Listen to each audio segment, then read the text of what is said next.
En este video hablaremos sobre la enfermedad de Huntington, una enfermedad neurodegenerativa. El equipo está conformado por Andrea Molina, Abril Rivera, Emma Padilla y Eduardo Estrada. Para empezar, daremos una breve introducción para poder entender próximamente en la presentación todos los mecanismos de esta enfermedad a profundidad. Empezaremos diciendo que es una enfermedad neurodegenerativa y es autosómica dominante, lo que quiere decir que se da en los autosomas y es de carácter dominante. Entonces, si un cromosoma está afectado, hay un 50% de probabilidades que se herede esta enfermedad.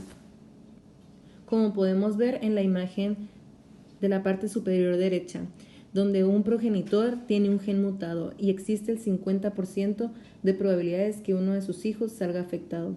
Si los dos padres están afectados, existe el 75% que esta enfermedad se exprese. Esta afección se da en el cromosoma 4 en el brazo pequeño en la banda 16.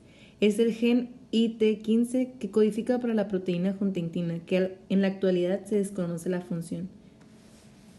Como podemos observar en la imagen de la derecha, lo normal, lo fisiológico en un humano sano es que el triplete de la huntingtina se repita de 10 a 26 veces y en otras bibliografías comentaban que hasta 35 veces.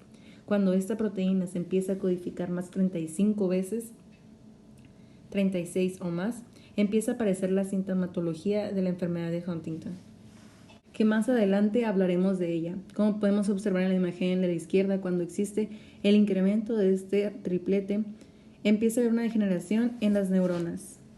Estas proteínas mutadas se estarán conglomerando en el núcleo caudado y el putamen, lo que nos ocasionará la famosa corea de Huntington, que más adelante se expondrá sobre ella.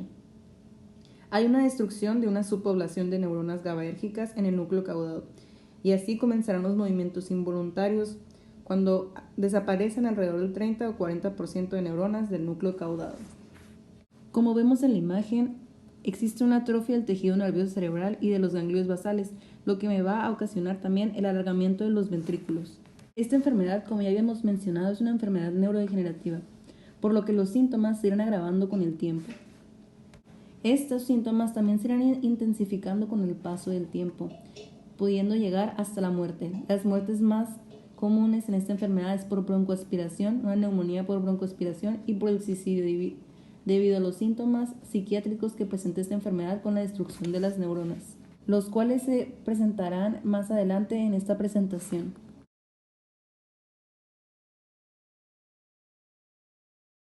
Esta enfermedad se empezó a describir en la Edad Media con la peste bubónica, donde veían que ciertas personas tenían una manía danzante. Corea significa danza, y lo atribuían esta danza al pecado.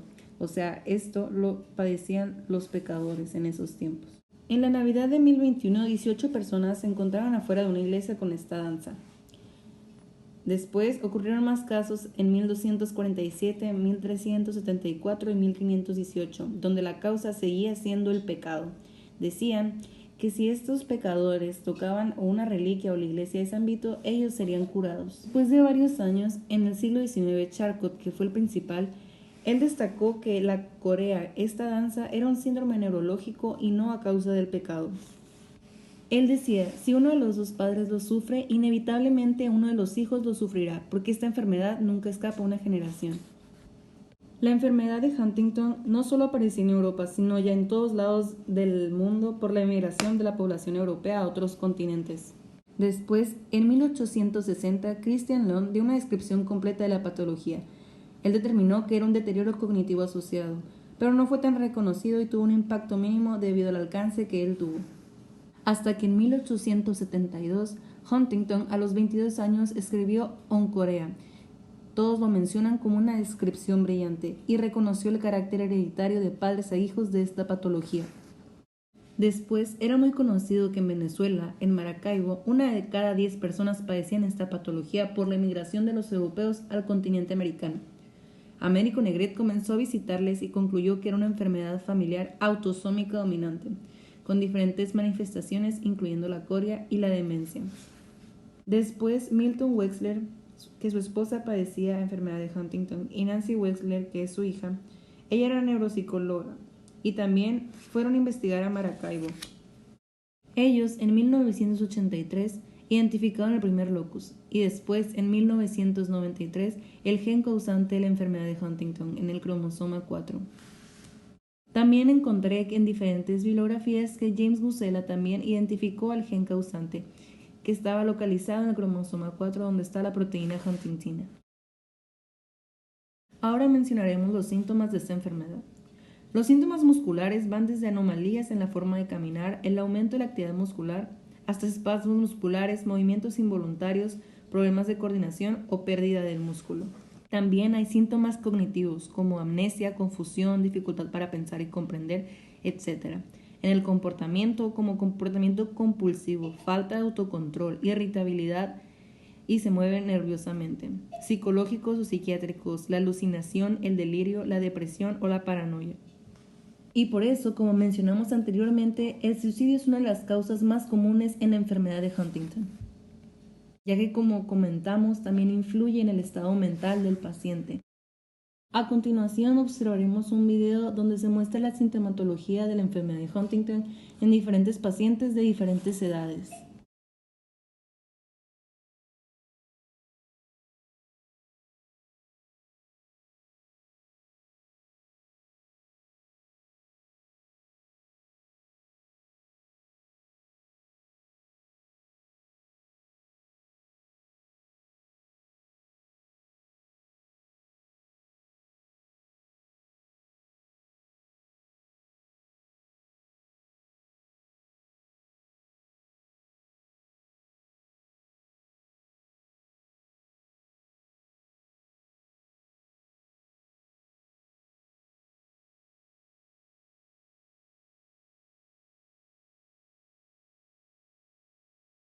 Clasificaciones.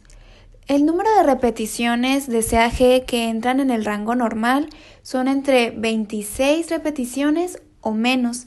Los más comunes son entre 17 y 19 repeticiones de CAG. Los alelos normal mutados son aquellos que las repeticiones van entre 27 a 35. Estos ya se consideran que entran en un rango de inestabilidad meiótica, pero no producen el fenotipo de la enfermedad de Huntington. La siguiente clasificación son los alelos con penetrancia reducida. Estos van de entre 36 a 39 repeticiones. Son también meióticamente inestables y sí se presenta el fenotipo de la enfermedad. Los alelos con penetrancia completa son aquellos que tienen más de 40 repeticiones de CAG y producen el fenotipo de la enfermedad de Huntington. Es preciso decir que entre más repeticiones exista en este CAG, más grave será los síntomas de la enfermedad de Huntington. Con respecto a los mosaicismos, pues estos se deben a la inestabilidad meiótica y mitótica, y se ha descrito que están en el cerebro y las células germinales masculinas. También parece ser que son más pronunciados en los casos de inicio juvenil, asociados con grandes expansiones que más adelante explicaré un poco. Esta mutación se denomina dinámica o inestable. Se denominan así ya que tienden a aumentar de generación en generación. Y el tamaño de esta expansión de la secuencia de CAG se correlaciona mucho con la edad de inicio y la gravedad de la enfermedad. De este modo, es por esto que un niño que adquirió la enfermedad de manera congénita tiene más expansiones celulares desde el momento de que es un feto a su adultez, y por ello va a tener más repeticiones de CAG y por ende será más inestable.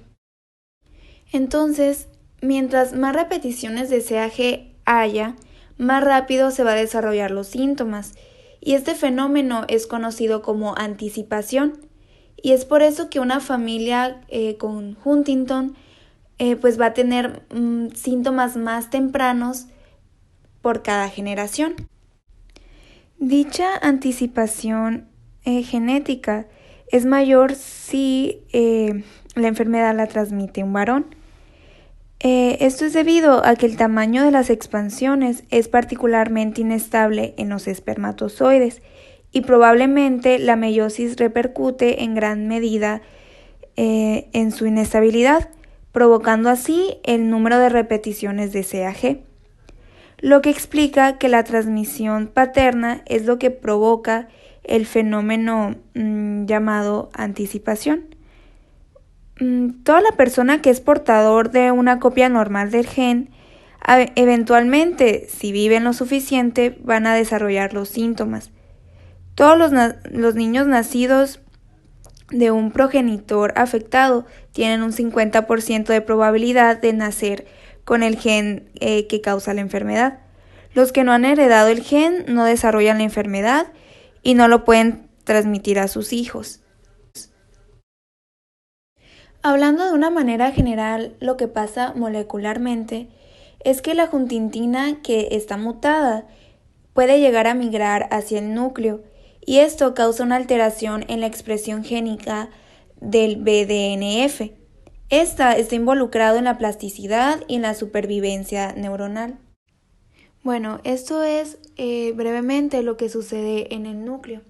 Con respecto al citoplasma, al momento de someter a la huntingtina a la degradación por el proteosoma debido a estas grandes repeticiones de CAG, que como lo mencionamos anteriormente son de más de 36 o 40, no se llega a degradar completamente. Y esto puede ocasionar que llegue a inhibir al proteosoma, saturando la maquinaria de plegado de proteínas y desviando un exceso de otras proteínas mal plegadas. También existen distintas chaperonas que regulan la entrega de proteínas mal plegadas al núcleo para su degradación, pero estas son secuestradas, por así decirlo, por estas mutaciones de la huntingtina.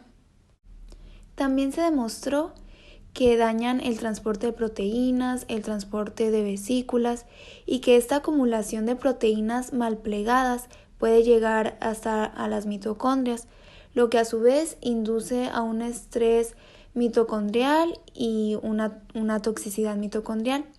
Por ende, activa una vía que da la apoptosis de la neurona. Todo esto está resumido en la imagen que se presenta en la diapositiva. Así como mi compañera había mencionado algunos de los síntomas y las manifestaciones clínicas anteriormente, la enfermedad de Huntington se puede identificar clínicamente en presencia de alteraciones del comportamiento, alteraciones afectivas y cognitivas asociadas a una disfunción motora progresiva. La edad media de inicio de los síntomas es 38 años, con unos límites que pueden variar entre la segunda y la séptima década de la vida, pues como se expresó anteriormente, la edad de inicio y gravedad de la enfermedad dependen del tamaño de la expansión de la secuencia CAG. Además, de forma característica, los signos iniciales son la inquietud generalizada, alteraciones del sueño, cambios en el comportamiento, ansiedad y depresión. Dentro de los trastornos motores, se va a presentar como manifestación principal la corea, y esta empeora con la evolución de la enfermedad. Al inicio, los movimientos anormales son muy sutiles, pero a medida que avanza la enfermedad, los trastornos motores se hacen más prominentes, no son suprimibles y causan trastorno funcional. Y en estadios avanzados puede aparecer el parkinsonismo. También otros trastornos frecuentes como la ataxia, el trastorno del lenguaje y de la deglución. Muchas veces los trastornos psiquiátricos son los que constituyen el primer síntoma de la enfermedad de Huntington y hacen que los enfermos sean recluidos en centros psiquiátricos. Incluyen cambios de personalidad, trastornos afectivos como la depresión y menos frecuentemente manía, ilusiones y alucinaciones, paranoia y cuadros esquizofreniformes, agitación o apatía, disminución de la libido, inatención para seguir conversaciones, descuido del aseo personal y trastornos del sueño como somnolencia diurna e insomnio nocturno. También es frecuente la tendencia al suicidio. Los trastornos cognitivos inicialmente consisten en alteraciones de la memoria reciente y el juicio, hasta desarrollar demencia que lleva a la incapacidad para realizar las actividades de la vida cotidiana. Actualmente se estima una prevalencia global de 2.71 personas por 100.000 habitantes.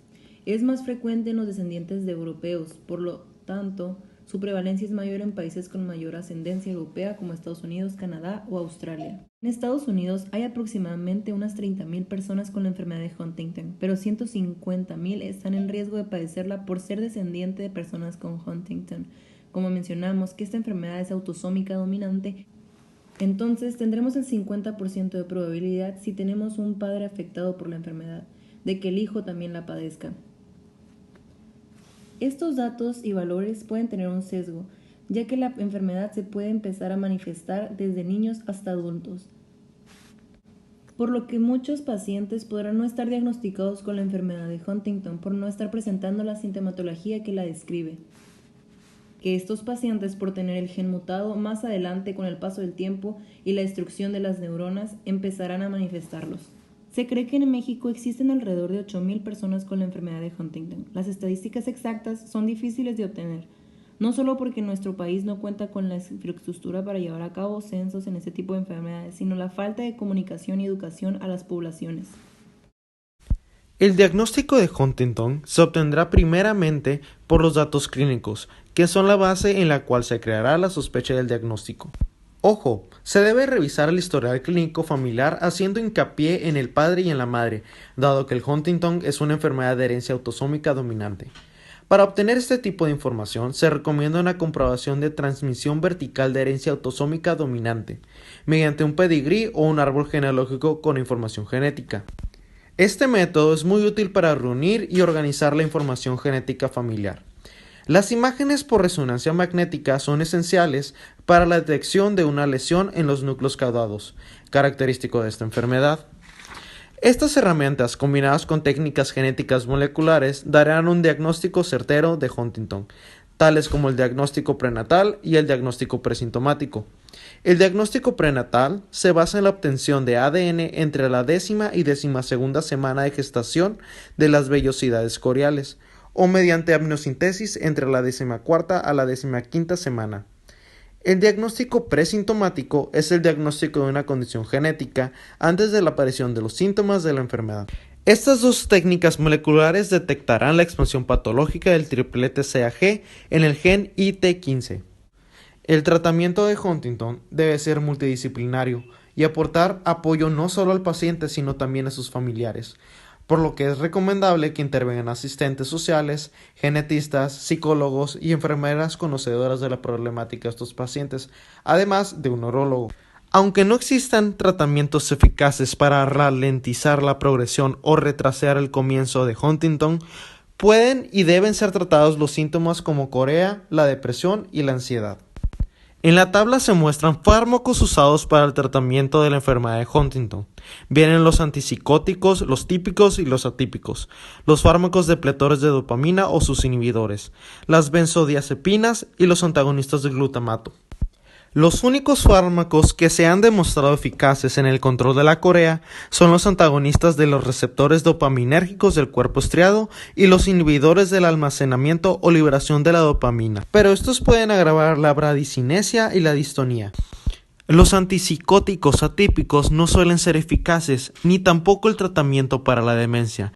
Pero la ansiedad responde bien ante las benzodiazepinas y la depresión ante el tratamiento depresivo estándar. Pero el tratamiento antidepresivo debe vigilarse cuidadosamente ya que puede provocar manías o desencadenar el suicidio. La rehabilitación neurológica suele ayudar al paciente a recuperar el máximo nivel posible de funcionalidad e independencia y a mejorar su calidad de vida general, tanto en el aspecto físico como en los aspectos psicológicos y sociales. Aparte, en esta enfermedad es fundamental un consejo o asesoramiento genético apropiado para comprender ampliamente la circunstancia actual y futura del paciente. A continuación se dará a conocer un caso clínico de Huntington. Mujer de 55 años sin antecedentes de interés que acude a la consulta a instancias de su hijo tras cambios afectivos que sitúan en relación con el fallecimiento de la madre de la paciente, quien había pasado los últimos años internada en un hospital psiquiátrico tras un proceso demenciante en el que predominan las alteraciones conductuales en forma de agresividad y alucinaciones. De igual forma, se referían importantes alteraciones motoras de manera que habían pasado varios años encamada antes de su fallecimiento. No aportan informes médicos.